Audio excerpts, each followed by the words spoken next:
when looking round the armrest here, is we can see with several buttons. If we just start up with our main drive joystick, then I'll have an activation paddle in the back there, then that I'll use to whether it's selecting forwards or selecting reverse on that one.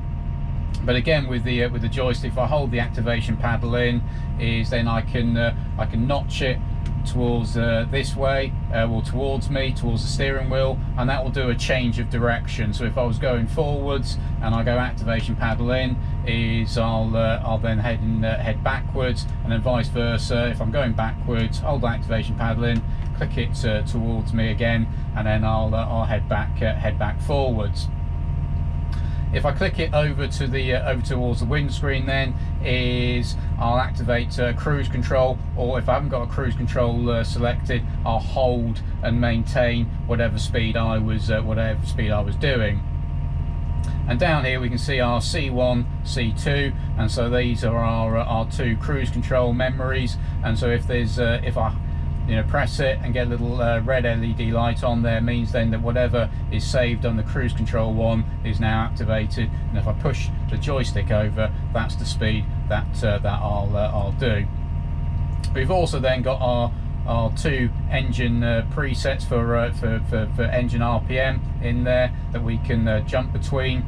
But then up on the joystick, we've got our green spool valve, we've got our red spool valve there.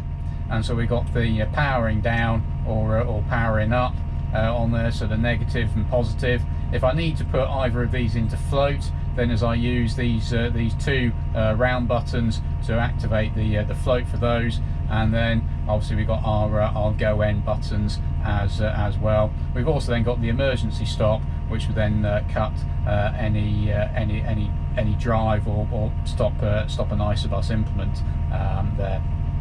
Also down by the side of the joystick then, as we have our acceleration deceleration ramp switch on here, and so this works regardless of whether we're driving in joystick mode or on pedal mode, and effectively it sets how fast or how slow the tractor accelerates and decelerates. We've got our little golf ball, what they call the crossgate lever, on here, and so that's operating two hydraulic valves. Or if I had a loader on the tractor, that would also do the loader control. And then we've got two little buttons here, so we can see a 3 and a 4, and that then would be controlling what they call as the third and fourth service on the loader. Moving round to here, so this tractor's got front linkage and PTO, so that's why we see we've got two blue toggle switches here for lifting and lowering the linkage. If I click upwards, the link arms will come all the way to wherever I've set the maximum lift height to be, and vice versa. If I click down, it will drop down to wherever I've set my working depth to be. So it's not a proportional control there, and the same again for the front linkage. We've got then, because we've got front and rear PTOs, we've got these two yellow buttons, and to switch the PTO on then is when I'm stationary, is do a double tap then, and that will obviously start the PTO on there. Also with the linkage, we have a blue stop button, so if I am lifting linkage, I can hit that stop button, and then it will stop my link arms dead straight away. I got my position or depth control on here, so as I scroll round from 1 to 9, I'll be going deeper. So the bigger one here is doing our rear linkage, and the smaller one is doing the front linkage.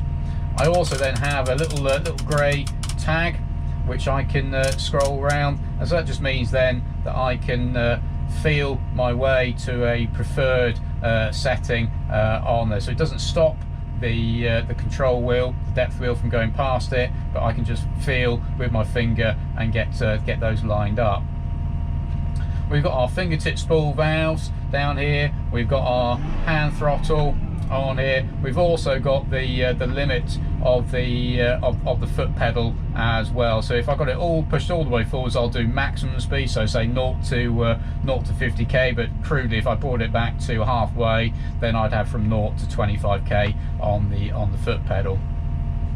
Now down the side of the on the blister pad, this will depend as to what model of tractor we're in, but here then we've got our range 1, range 2. So range 1 will be our field work, range 2 will be our road work on there, so we can chop and change between the two. Down on the button there, it will highlight the LED light as to which one is active. When we're changing between these ranges, we really want to be stationary to do it, because it's an unsynchronous change there. Moving down then is we've got switching, so with the LED light here, we've got our pedal mode is activated on here. If I turn that LED light off, then I'm driving now utilizing the joystick with that one. We got TMS, or tractor management system, and so if that's switched off, on there is the foot pedal then is controlling the engine revs, and my joystick effectively then is controlling my forward speed. We've got our neutral button there, and because this tractor's then got ABS on there, it's just activating it to know that we're in the field basically. Therefore, we're going to have a slightly slipperier surface.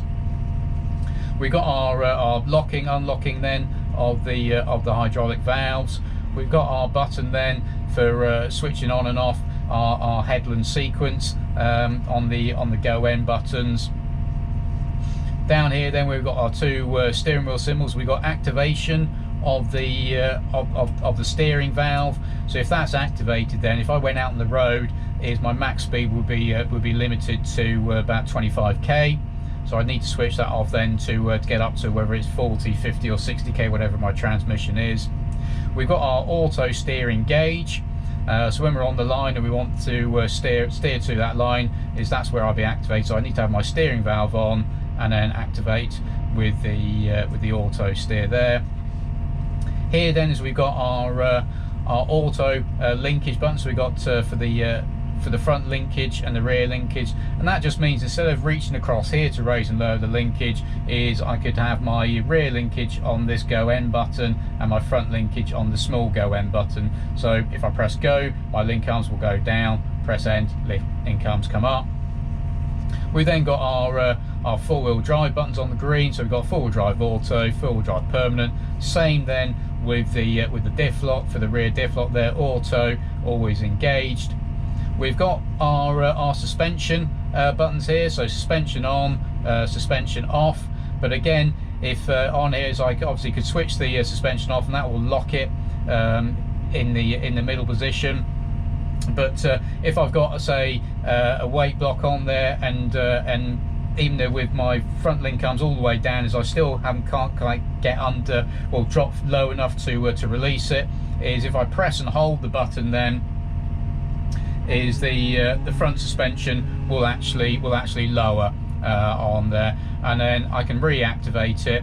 And once I start driving, get over say half a k, the suspension will automatically go back to its middle position. But conversely as well, as also if I wanted to manually raise it, if I press and hold on the on button, then I can lift the front linkage all the way to the top of its travel, and again, when I start driving forwards, it will find its middle position. Depending on the spec of the tractor as well, we've got our PTO speed selections up there, or I can put the PTO into neutral. And again, we've got some auto buttons then for the front PTO and the rear PTO. And again, if one of these are active, the PTO start stop would either be for the rear one, would be on the large go end buttons, and then if I activate the front one, it would be on the small go end buttons. So instead of having to reach across to here, I can switch on and off from there.